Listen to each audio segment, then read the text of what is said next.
all of us who have looked at this material before have walked around with a tradition. One, that Jeremiah took the daughters of Zedekiah to Ireland. We've walked around with that. How many here know that already? Okay. And then there's this other problem. He went with his scribe. The scribe's name is Baruch, or Simon Baruch, and we know that they all traveled together. Here's the problem. Here's where my problem begins. Most of us who have read material know that Jeremiah has been identified by an Irish name, right? Ollam Fodhla. Or if you're going to pronounce the letters that are not supposed to be pronounced, Fodhla, right? Ollam Fodhla. How many have heard that? Okay. So here's the big problem. The big problem is purportedly his tomb is on the island of Devonish, not far from Enniskillen. And the story goes that Ollam Fodhla presented one of the king's daughters, Tamar or Tea Tephi, to Heremon, and they were married at Tara sometime around 580 BC. There's only one big problem with that. Next week I will bring better proof, but I printed this out off of a website because it was the quickest thing I could do before trying to engage in writing something copious for you. I want you to take a look at something. Take a look at where the top of my pen is right here. You see the name Ollam or Ollam Fodhla or Ollam Fodhla. Take a look at the date, 1317 BC. Big problem, friends. You know what the big problem is? Jeremiah lived about 500, well, we know the fall of Jerusalem occurred in 586 BC. This says 1317 BC. Big problem, because that means it doesn't add up. Well, I started looking at the Annals of the Four Masters. I researched every old extant material, and they all line up with this date.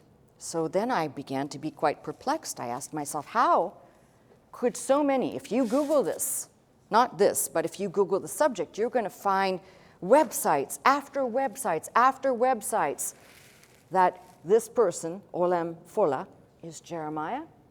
You're going to find website after website. The problem is, if you're going to the oldest extant material, they all, and there's a sliding date, but they all have it basically. The problem is we're looking at a man who reigned for 40 years in Ireland, who was a warrior, who bore sons, and the name of his sons are listed, who is also listed as pagan in all of these records, okay? Wrong time. And I vacillated. I was thinking to myself, I could just drop the subject because there's so many people here who have been taught this, or I can present the material and I can say what I have always said, go check me out. So if you have the time or the inclination, simply Google, not that it means that everything that comes up on Google is going to be accurate, but simply Google the timeline for Ollam Fodhla. Now there are websites, and I'm going to tell you how this happened even. A lot of this is traceable. I can actually tell you many of the sources of this, and it's not modern as you might think. If you study the records of the kings, the history of Ireland from Thomas More, that dates back this particular publication that I'm looking at to 1846, or any solid record, the chronicle that you encounter of the kings of Ireland, you will find this description. Ollam Fodhla, or Ollam Fodhla, lived about 900 years. I'm a homogenization of all the material that I read, about 900 years before Jeremiah's time. Ollam was the son of King Fiach of Ireland, and we know that when you read the Bible, we know that Jeremiah was, and it tells you where Jeremiah is from. In fact, just for the folks who are not clear on this subject, the opening We know where he comes from. We know where Jeremiah comes from. He comes from Anathoth, if you remember that. And let me go to the beginning for folks who are not well versed on this. The very opening verses of Jeremiah. It basically, Jeremiah, the son of Hilkiah, tells you who he's son of. So here we have Ollam was the son of King Fiach, F.I.A.C.H. of Ireland, born and raised there. All of these Irish records and all of the chronicles subsequently all say the same thing. He was born and raised in this land, lived his entire life in Ireland, ruling as a king for 40 years, known in the records as the 21st Milesian king who founded a place of learning at Tara. Now you might say, well, could there not be a convergence of things? Or, in desperation, by the way, just so you know, in desperation, I was desperate to try and find something that could be some kernel of things that I myself knew, that I'd been programmed with, right? Second problem in this is if we want to continue perpetuating the story, that's not to say that Jeremiah didn't go to Ireland, because he did, just not at, the times do not match up, and I'll show you all of this. You can document all of this.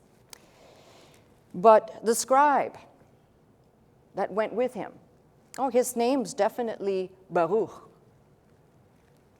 Here's the problem, though. When people say, well, it's in the records, you can find him in the records. You can find him in the records. There is a Simeon Brak, a Milesian who basically was a king 400 years before Christ and a grandson of a man named, I hope I get this right, Namhid.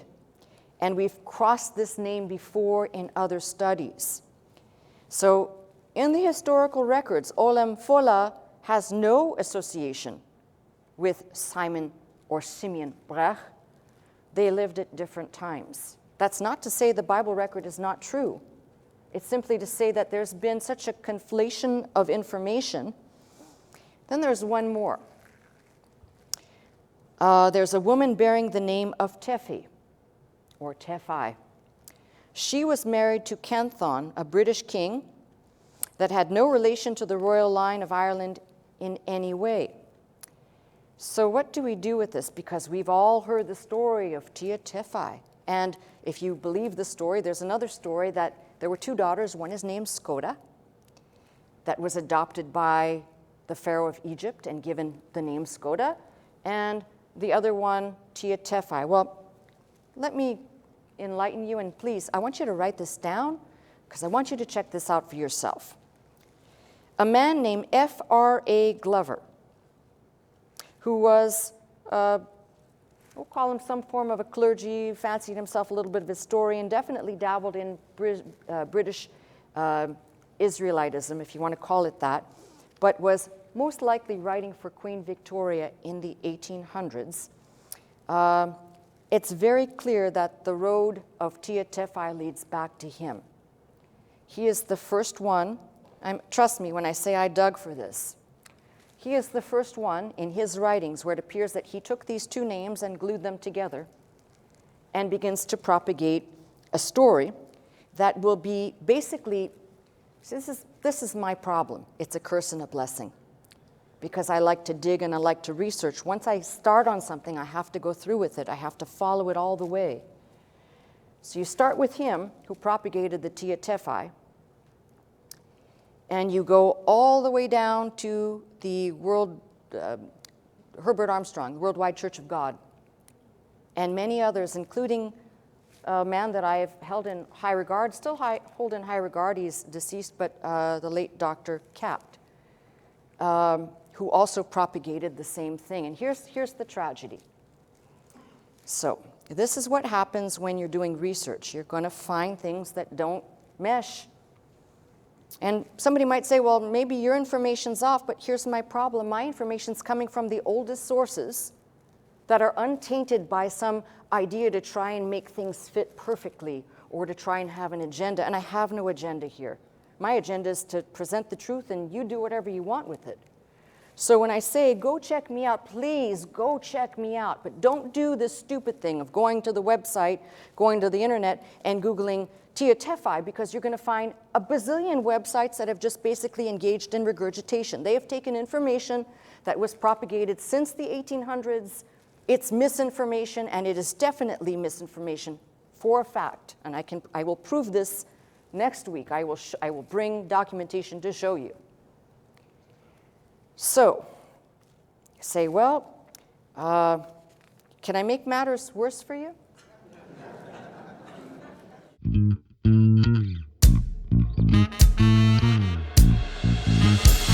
into this house, magnify the Lord, lift up holy hands, our hearts in one accord, worship and bow down before Him, exalt His name today.